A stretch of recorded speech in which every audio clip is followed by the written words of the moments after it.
कि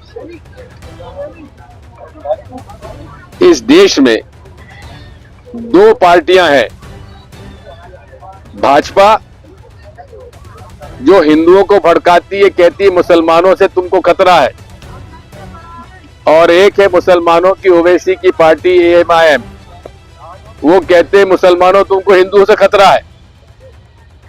ये खतरा बताकर मिलकर हमारे समाज को और देश को बांट रहे हैं।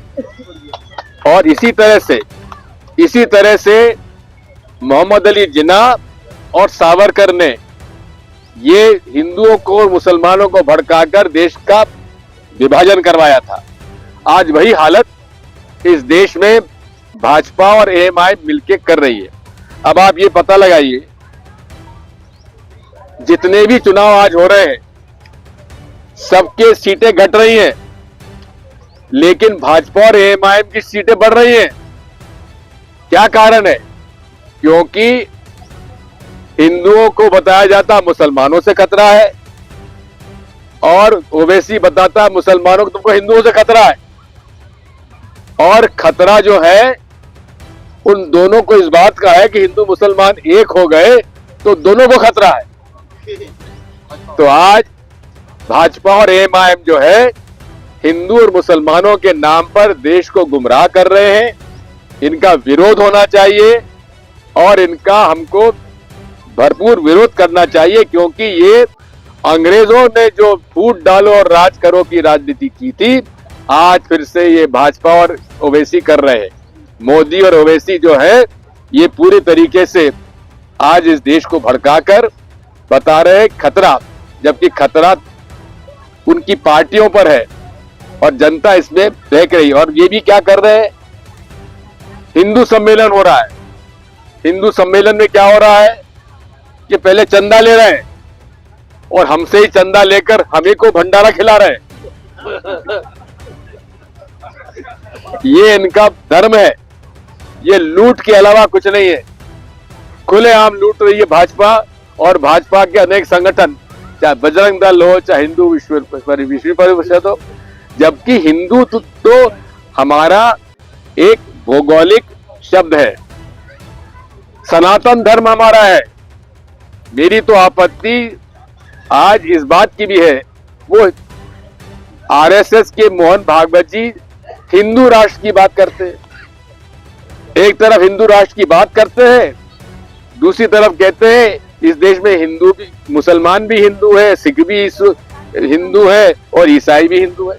अरे भाई, मुसलमान कहते हैं हमारा धर्म इस्लाम है, सिख कहते हैं हमारा धर्म सिखिज्म है, ईसाई कहते हैं हमारा धर्म ईसाई धर्म है।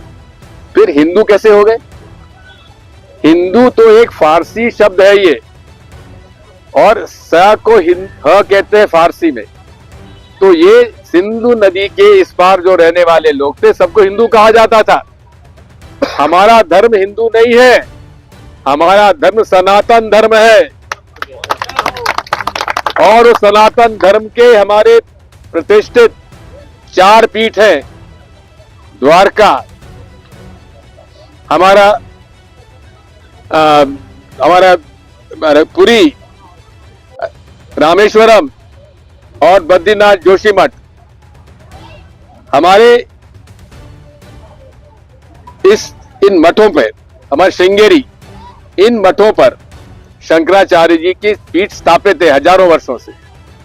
आज जोशीमठ के शंकराचार्य जी के साथ पुलिस ने अव्यवहार किया, दुर्व्यवहार किया। वो क्या चाहते थे?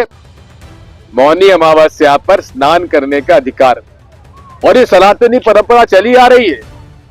जो शंकराचार्य जी स्नान करने जाते हैं पालकी में बैठ के जाते हैं, पैदल नहीं जाते हैं। तो पालकी में जा रहे थे, वहां पर हमें उम्मीद नहीं थी कि महेंद्र आदित्यनाथ जी जैसे व्यक्ति जो मुख्यमंत्री हो, उसकी पुलिस शंकराचार्य के साथ दुर्व्यवहार करेगी। हम उसकी वो निंदा करते हैं और वे आज जल और अनाज अन्न छोड़कर सत्याग्रह कर रहे हैं। हमारे स्वामी अभिमुक्तेश्वरानंद जी मेरे वो गुरु भाई हैं, स्वामी स्वरूपानंद जी के शिष्य हैं, हमारी पूरी संवेदना उनके साथ है। मोदी जी को, आदित्यनाथ जी को माफी मांगना चाहिए सनातन धर्म के सारे लोगों को, सारे हिंदुओं से, सनातन धर्म का पालन करने वाले लोगों से, और अधिकारी, पुलिस अधिकारी, कर्मचारी जिन्होंने ये किया उनके खिलाफ सख्त कार्रवाई होना चाहिए। ठीक है। शुद्धता और गुणवत्ता की पहचान मारुति नवरत्न ज्वेलर्स। सोने चांदी के राशि रत्नों के विक्रेता प्रोप्राइटर संतोष सोनी, अभिषेक सोनी। हमारा पता है कोतवाली रोड, 3 बत्ती, सागर, मध्य प्रदेश। संपर्क करें 9826459730 और 9826275535।